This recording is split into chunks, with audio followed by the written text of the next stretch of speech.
Light की speed 3 lakh kilometre पर second है। यूनिवर्स में लाइट की यह स्पीड बहुत ही तेज है, मानो 1 सेकंड में आप सीधे पृथ्वी से चांद पर चले जाओ। लेकिन आखिर यही क्यों? मतलब लाइट की स्पीड 3 लाख किलोमीटर पर सेकंड ही क्यों? इससे ज्यादा क्यों नहीं? अगर फोटोन के कण मासलेस हैं और उनको कोई रोक नहीं सकता, तो वो यूनिवर्स में इन्फिनिटी स्पीड पर गति क्यों नहीं करते और 3 लाख किलोमीटर पर सेकंड पे ही क्यों रुक गए? और सबसे बड़ा सवाल, अगर हमारे यूनिवर्स में कुछ भी हो सकता है, तो लाइट की स्पीड आखिर इन्फिनिट क्यों नहीं हो सकती? किसने लिमिट सेट की है? लाइट की स्पीड पर या यूनिवर्स को बनाने वाले किसी शक्ति ने लाइट को इस स्पीड लिमिट में बांधे रखा है? और अगर ऐसा है, तो आखिर क्यों बांधे रखा है? हम सभी जानते हैं कि लाइट की स्पीड 2,99,792 किलोमीटर पर सेकंड यानी कि करीब 3 लाख किलोमीटर पर सेकंड है, और ये अब तक की ज्ञात सबसे तेज गति है जिसे प्रकाश के फोटोन के कण यात्रा करते हैं।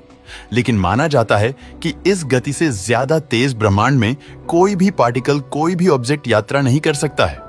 प्रकाश ब्रह्मांड के स्पेस में किस स्पीड से यात्रा इसलिए कर पाता है क्योंकि लाइट के फोटोन के कणों का कोई मास नहीं होता है, वो लगभग मासलेस होते हैं।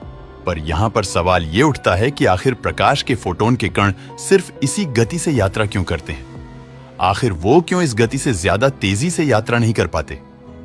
क्या कोई बाहरी चीज, बाहरी शक्ति प्रकाश के फोटोन के कणों को इस गति से ज्यादा तेजी से यात्रा करने से रोकती है? तो दोस्तों, सच्चाई तो यह है कि फोटोन का कण कभी रुकता ही नहीं है।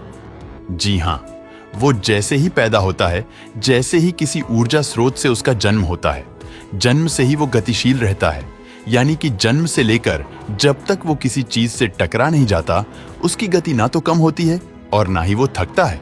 यानी फोटोन का कण अनंत काल तक चलता रह सकता है, जब तक उसकी गति में कोई खलेल ना आ जाए, बिना रुके, बिना थके। लेकिन फोटोन की यह गति 3 लाख किलोमीटर पर सेकंड से सीमित है, और फोटोन की इस सीमा को ब्रह्मांड ने ही सीमित किया है। ऐसा इसलिए है क्योंकि यही सीमा अपने आप में ब्रह्मांड के अस्तित्व से जुड़ी हुई है।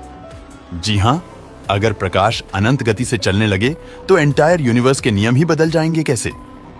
चलिए मैं बताता हूं। अगर प्रकाश अनंत गति से चलने लगे तो इसका मतलब यह है कि प्रकाश किसी भी डेस्टिनेशन पर तुरंत पहुंच जाएगा, और अगर ऐसा होता है तो डिस्टेंस यानी कि दूरी का कोई मतलब ही नहीं रहेगा। कल्पना कीजिए, एक गैलेक्सी दूसरी गैलेक्सी से लाखों प्रकाश वर्ष दूर है, और इसका मतलब यह है कि वहां से आने वाली रोशनी को हम तक पहुंचने में लाखों साल लगेंगे। लेकिन अगर लाइट की स्पीड अनंत होती तो वो रोशनी तुरंत ही हर जगह पर पहुंच जाती। मतलब कि हर चीज एक ही पल में हर जगह पर होती।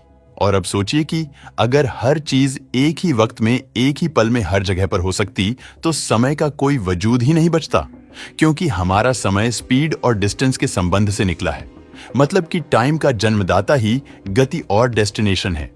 अगर आप कहीं जाना चाहते हो तो आपको समय लगेगा, लेकिन अगर लाइट की स्पीड अनंत हो जाए तो कोई भी जानकारी, कोई भी वस्तु किसी भी जगह पर तुरंत पहुंच जाएगी। और इसका सीधा सा मतलब यह होगा कि यूनिवर्स में समय स्थिर हो जाएगा, फ्रीज हो जाएगा। यानी ना कोई पास्ट होगा, ना प्रेजेंट, और ना ही फ्यूचर। ऐसा लगेगा कि पूरा ब्रह्मांड मानो एक ही पल में फंस गया है। और अगर समय ही नहीं रहेगा तो ब्रह्मांड में कोई प्रक्रिया भी नहीं होगी। यूनिवर्स एक स्टेज इमेज बनकर रह जाएगा।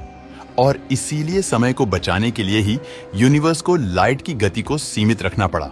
और सच कहे तो अपने आप को बचाने के लिए भी ब्रह्मांड ने लाइट की स्पीड पर लिमिट लगाकर समय के साथ खुद को भी बचा लिया।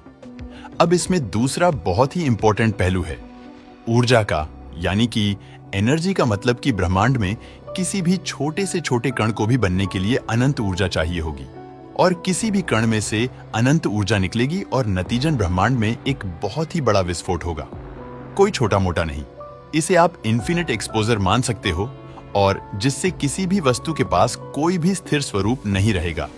ब्रह्मांड की प्रत्येक चीज, प्रत्येक कण इन्फिनाइट रूप में बदल जाएगा, और हमारा यूनिवर्स जैसा अभी है वैसा कभी रहेगा ही नहीं, और यूनिवर्स खत्म हो जाएगा। यहाँ पर दोस्तों, हमें एक बात समझ आती है कि हमारे यूनिवर्स का संतुलन बंधनों से बंधा है।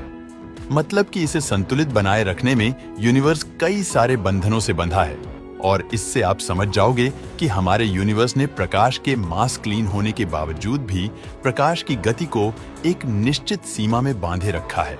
क्योंकि जैसे मैंने आगे कहा, अगर लाइट अनंत स्पीड से चलती तो समय का कोई वजूद ही नहीं रहता और ब्रह्मांड की ऊर्जा का असंतुल सी विनाश। और यही कारण है कि ब्रह्मांड को भी बंधनों की जरूरत है। ब्रह्मांड तभी अस्तित्व में रह सकता है जब उसकी कुछ सीमाएं हो, क्योंकि जैसे ही कोई चीज अनंत हो जाती है तो वो अपने स्वरूप को ही खो देती है।